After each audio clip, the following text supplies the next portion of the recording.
Now let's use the create React app package to create a new React application. So here in the terminal, let's run create React app and give our new application a name.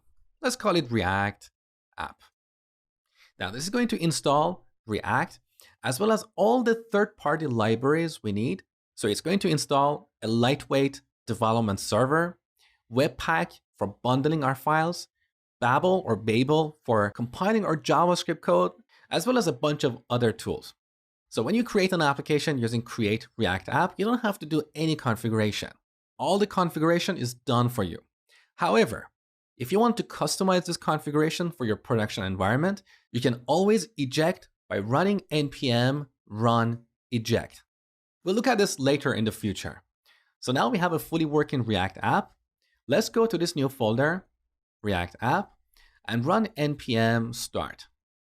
So this will launch our development server on port 3000 and open up Chrome or our default browser pointing to localhost port 3000.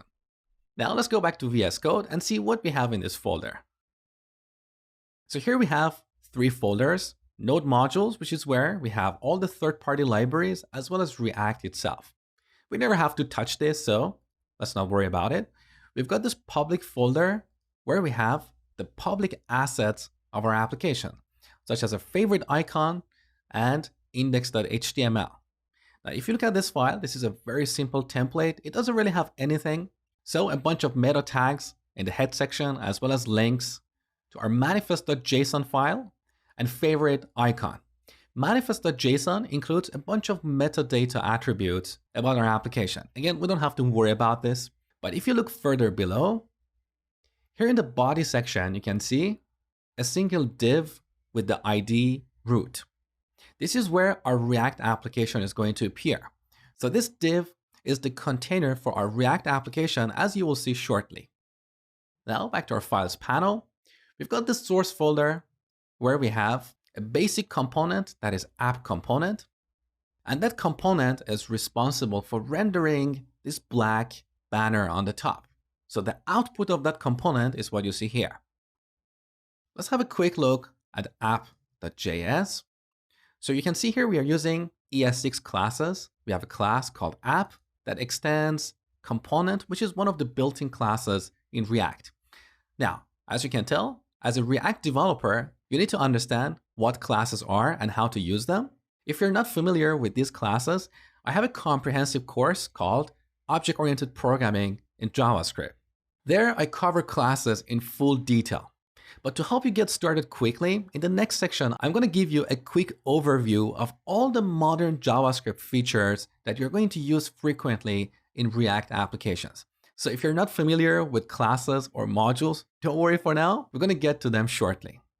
Now look at this class. Here we have a render method or a render function where we return a markup like this. Now, this is something you probably haven't seen before because we cannot have markup like this in JavaScript. Note that this is neither a string nor HTML.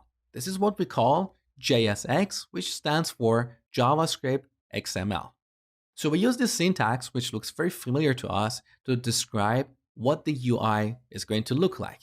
So this markup represents this black banner on the top. This is the output of our app component. Now, to make this code work, we have to pass this code through Babel, which is a modern JavaScript compiler.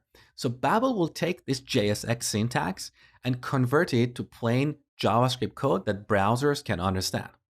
Let me give you a quick demo. Head over to babelJS.io/REPL or REPL. Here we can type modern JavaScript code, and Babel will convert that code into code that browsers can understand. So here I'm going to define a constant, which is a new ES6 feature, call it element, and set it to a JSX expression.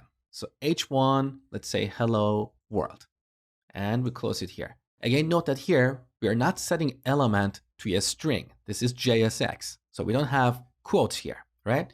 Now on the right side, look, this code is converted to a call to react.createElement. The first argument to this method is H1, which determines the type of our element, And the third argument is the text that we want to put in between these h1 tags. So as you can see, using JSX to describe what the UI looks like is much easier than writing plain React code like this. So in our components, we'll always use JSX, and we'll leave it up to Babel to compile that JSX code into calls to react.createElement. Now back to our files panel. Here we have app.css, which includes all the CSS for our app component. You can see this CSS file is imported into our component here.